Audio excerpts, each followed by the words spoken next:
Olá pessoal, nesse vídeo eu vou falar um pouco sobre este livro aqui, O Dossel Sagrado, de Peter Berger.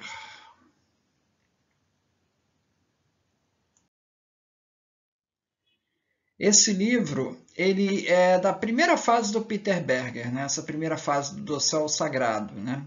Que ele fala muito da secularização da religião. O que é isso? Da secularização do mundo, né? Que é a religião ir perdendo espaço com a modernidade. À medida que a modernidade avança, os espaços da religião vão cada vez mais diminuindo.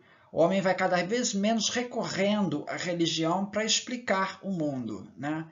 Isso é a secularização, que ele fala no Dossel. Essa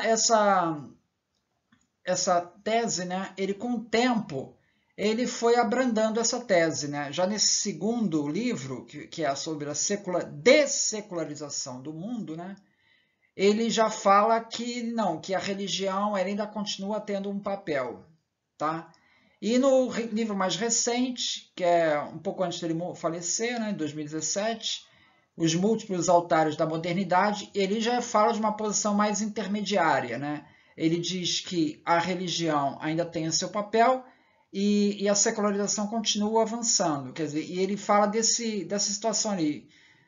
Por exemplo, você imagina uma pessoa, um cirurgião, uma pessoa que vai na missa e tem sua religiosidade. No momento que ele está atuando como cirurgião, naquele momento, ele seculariza totalmente. Ou seja, ele abandona qualquer tipo de questão religiosa e vai tratar a cirurgia de uma maneira científica, tá? Se ele tiver alguma dúvida ali na cirurgia, ele não vai fazer uma oração. Ele vai resolver a coisa de uma maneira científica. E essa mesma pessoa vai ao domingo na missa.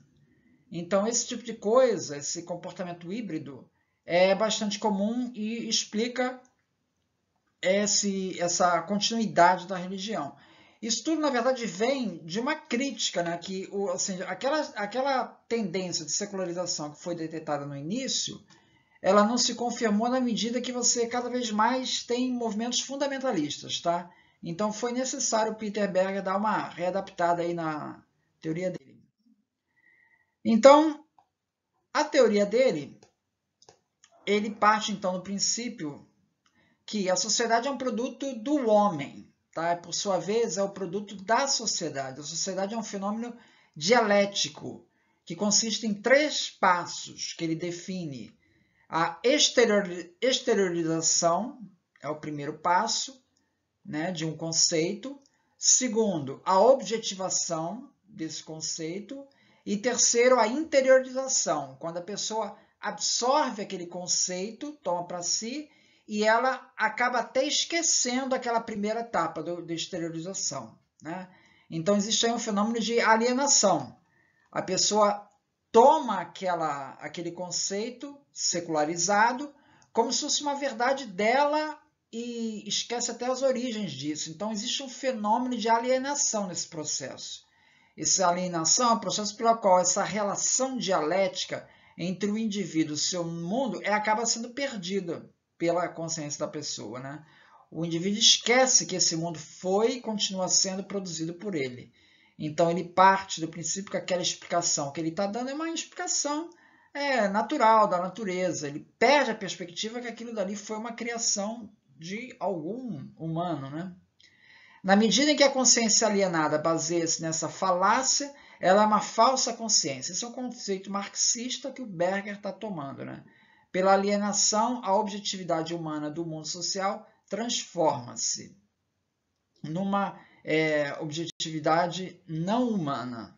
Tá? Então, aquela criação que era humana, aquela ideia que foi uma criação humana, vira como sendo algo que não é humano, é uma coisa que é inata da natureza. Então, a cultura consiste na totalidade dos produtos do homem, né? A sociedade, embora nos apareça como um aspecto da cultura, ela ocupa uma posição privilegiada entre os elementos culturais do homem. A sociedade é constituída por seres humanos em ação. Então, essas criações são criações do homem, da cultura. Podemos associar a religião como uma falsa consciência, né? O mundo sociocultural é coberto por mistérios tidos como não humanos. Essa é a explicação da religião. Em sua origem, o sagrado é um produto da atividade e significação humanas, ou seja, trata-se de uma projeção humana. Mas a pessoa, ela atribui isso a um fator não humano, a um fator extra-humano, né? Os seres humanos, no curso de sua exteriorização, projetam seus significados do universo no universo que os cerca, né? A religião é um empreendimento, portanto, humano, que lida com o sagrado. O que é o sagrado? É a qualidade de poder misterioso e temeroso, né? Distinto do homem, tá? Ele é uma coisa externa ao homem, tá? Vindo em forma de exteriorização, e todavia relacionado com ele, que se acredita residir em certos objetos da experiência, tá? Como os rocheiros, templos, animais sagrados.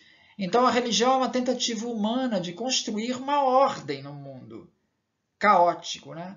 Pois os seres humanos não poderiam aceitar que nada do mundo não tivesse sentido. E com isso criam explicações de mundo, né? Que são as teodiceias, baseadas em Deus. Afirmações que o cosmos tem um significado e ordem, apesar das evidências ao contrário.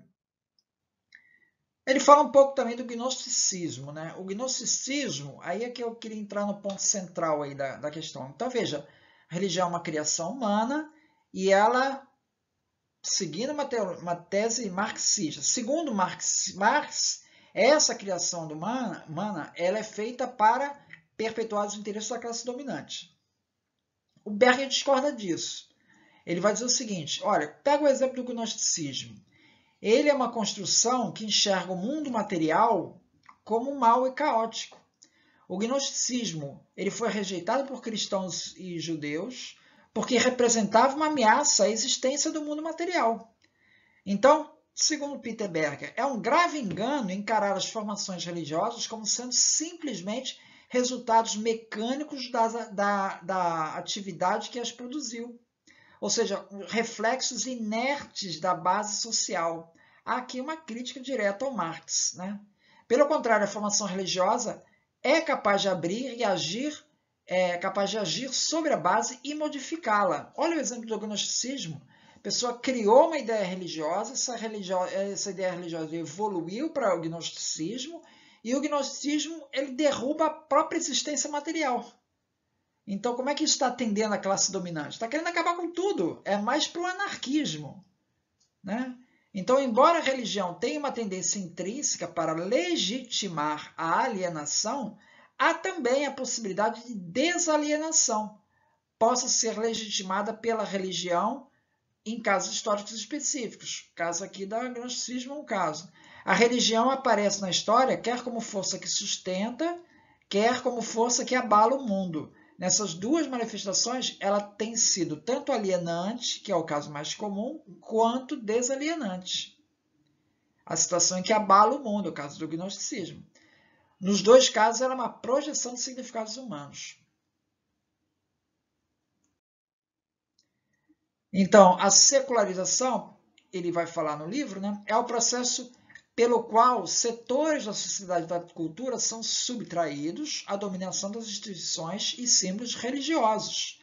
Por exemplo, a separação da igreja do Estado, a emancipação da educação do poder eclesiástico, tudo isso vai tirando a religião desses espaços, é a secularização, né? A expressão de desencantamento do mundo, ela foi utilizada pelo sociólogo Max Weber. Então, veja, antigamente você tinha uma ciência que você era muito mais poética, né? Assim, hoje em dia não, é muito mais técnica, né? Você trata uma flor como uma sequência de átomos, né? E perde toda aquela poesia, né? Então existe um desencantamento do mundo, da ciência. Tal processo implica na desmagificação da realidade, que ocorre de duas formas. Através do desencantamento religioso, a magia vai sendo eliminada do interior das religiões e vai sendo substituída por uma prática religiosa fundada na ética. Então, esse desencantamento atingindo a própria religião, tá? Weber afirma que através do desencantamento religioso, o mundo deixa de ser concebido como permeado por forças ocultas, que podem ser manipuladas magicamente, para ser controlado apenas através da ciência e da tecnologia. O desencantamento religioso do mundo começa com o profetismo judaico e sua luta contra a idolatria, contra o politeísmo. Tal processo se prolonga com o movimento iniciado por Jesus de Nazaré, com as missões de Paulo, com a Igreja Católica Romana, e chega ao auge com o protestantismo ascético, ao eliminar o valor dos sacramentos, tudo que é mágico, né? O valor dos sacramentos, consuma-se o processo de expulsão da magia do interior da religião. Cada vez é uma questão mais ética, né? Uma lógica, né? O antigo, a gente vê isso no espiritismo, né, que ele se coloca como uma religião científica, né? Então, o Antigo Testamento, ele gira em torno da história, em torno de uma história que é real, né? De uma forma que nenhum outro grande livro religioso faz. O homem aparece como ator histórico diante de Deus, o que é muito distante do homem como ator diante do destino da tragédia grega. Na tragédia grega nós víamos mitos, né, heróis, né? Esse tipo de coisa está cada vez menos presente na leitura dos profetas do Antigo Testamento e da Bíblia. Então, o desencantamento do mundo tem raízes nessa racionalização, que se torna eficaz no Ocidente, principalmente com a ascensão do cristianismo. Então, ele já detecta esse desencantamento, não na Revolução Científica, aí, como está marcando Max Weber, mas bem antes, já essa tentativa de justificar todas as iniciativas com base na leitura da Torá. Existe aí uma racionalização, né? É porque está escrito na Torá. Então, essa racionalização é uma coisa que já começa a se propagar, já desde o judaísmo. É isso, então. Muito obrigado, então.